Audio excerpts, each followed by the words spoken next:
Good morning all of you. आज पढ़ेंगे बेटा अपन कार्बन। आज का टॉपिक अपना है कार्बन। ठीक है बच्चों। तो कार्बन जो होता है, कार्बन का जो प्रतीक चिन्ह है वो है सी। क्या प्रतीक चिन्ह है बेटा? सी। और कार्बन जो है इसका परमाणु क्रमांक वो होता है 6। अब आपको एक बात पता होनी चाहिए कि जितना परमाणु क्रमांक होता है उतने ही होते हैं प्रोटॉन और उतने ही होते हैं उसमें इलेक्ट्रॉन। उतने ही होते हैं बेटा प्रोटॉन और उतने ही होते हैं इलेक्ट्रॉन। यानी कि अगर मैंने लिखा 6C, इसका मतलब ये परमाणु क्रमांक है, ये कार्बन है। और जो ऊपर लिखते हैं इस जगह वो होता है भार। परमाणु का भार होता है 12। कार्बन परमाणु का भार है 12। तो परमाणु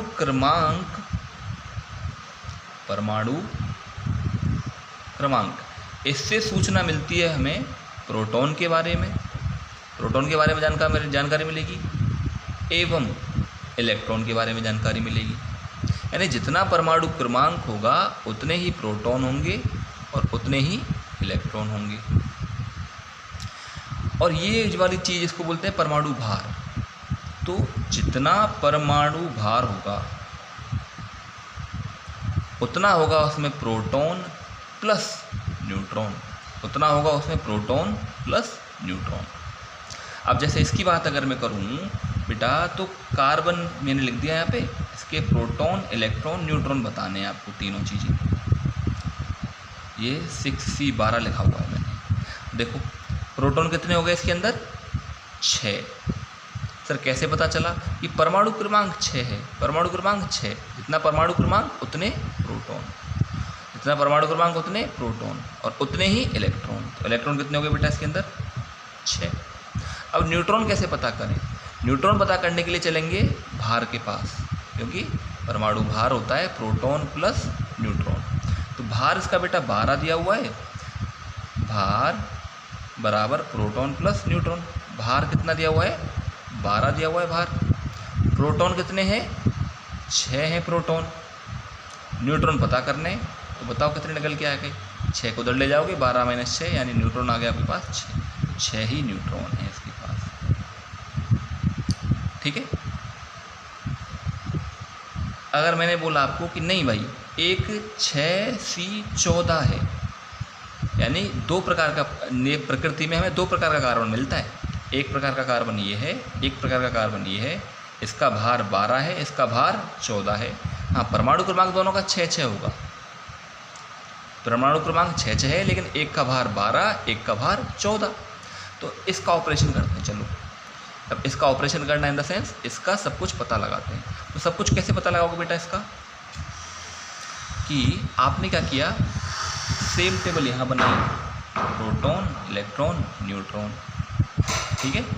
तो कितने प्रोटॉन हुए यहाँ पे? प्रोटॉन हुए बेटा यहाँ पे 6। कैसे पता चला आपको? एटॉमिक नंबर से। इलेक्ट्रॉन कितने हुए? 6। कैसे पता चला? एटॉमिक नंबर से। क्योंकि जितना परमाणु क्रमांक होता है उतने ही प्रोटॉन उतने ही इलेक्ट्रॉन।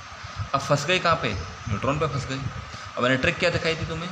ट्रिक ये थी कि परमाणु भार जो होता है वो योग होता है प्रोटॉनों का और न्यूट्रॉनों का। ठीक है। यानी परमाणु भार कितना दिया हुआ अपने को? 14। P + N। P कितने बताओ, उसमें कितने प्रोटॉन है? 6। तो 14 बराबर 6 + N। तो N निकल के यहाँ से कितना आ गया? 8। ठीक है। कार्बन 12 और कार्बन 14, इनको बोलते हैं आपस में समस्थानिक। क्या बोलेंगे बेटा? समस्थानिक। कैसे? देखो 6C12 6C14, परमाणु क्रमांक तो सेम है लेकिन भिन्न क्या है? परमाणु भार। तो समस्थानिक की परिभाषा क्या हो गई? समस्थानिक की परिभाषा ऐसे तत्व जिनका परमाणु क्रमांक समान रहे, उनका परमाणु क्रमांक समान, यहाँ देखो समान है ना, 6-6 समान रहे, किंतु परमाणु भार भिन्न हो, किंतु परमाणु भार भिन्न हो। देखो यहाँ भार 12 है, यहाँ भार 14 है। अब ये परमाणु भार भिन्न है, इनको क्या बोल देंगे अपन ऐसे तत्वों को जिनका परमाणु क्रमांक तो समान है, परमाणु भार भिन्न है, समस्थानिक। इसी को दूसरे तरीके से समझ लो कि प्रोटॉन और इलेक्ट्रॉन तो समान हो लेकिन न्यूट्रॉनों की संख्या बदल जाए।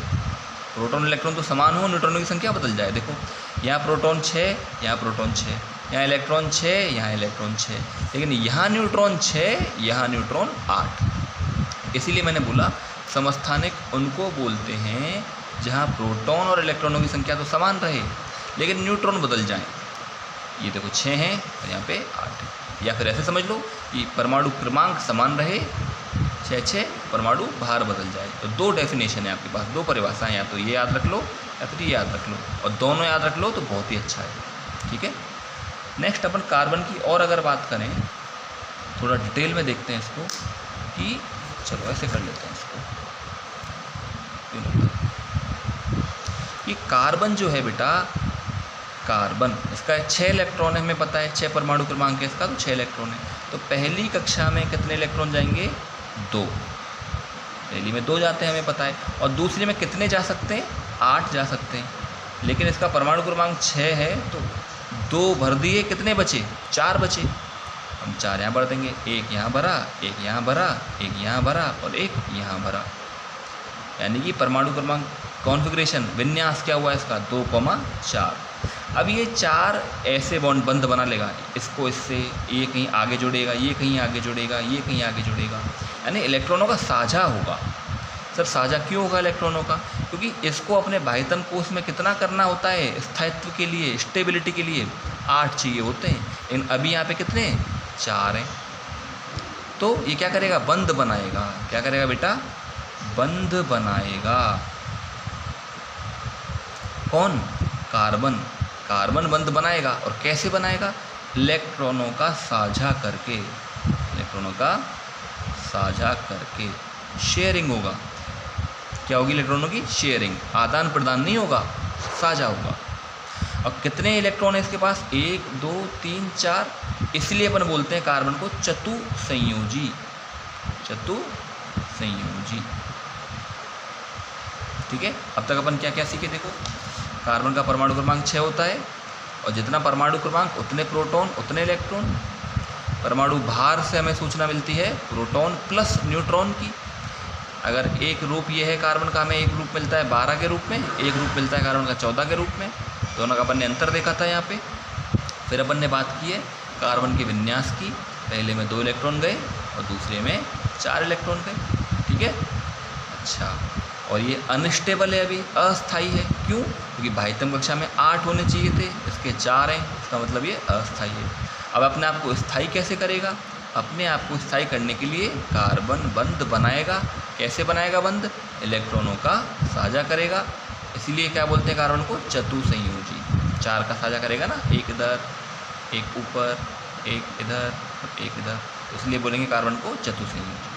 ठीक है, अभी आप ये पढ़िए, फिर नेक्स्ट वीडियो में अपन देखेंगे कार्बन बंद बनाता है ना, उनको क्या बोलते हैं? एकल बंद, द्विबंद, त्रिबंद, ऐसे। ठीक है।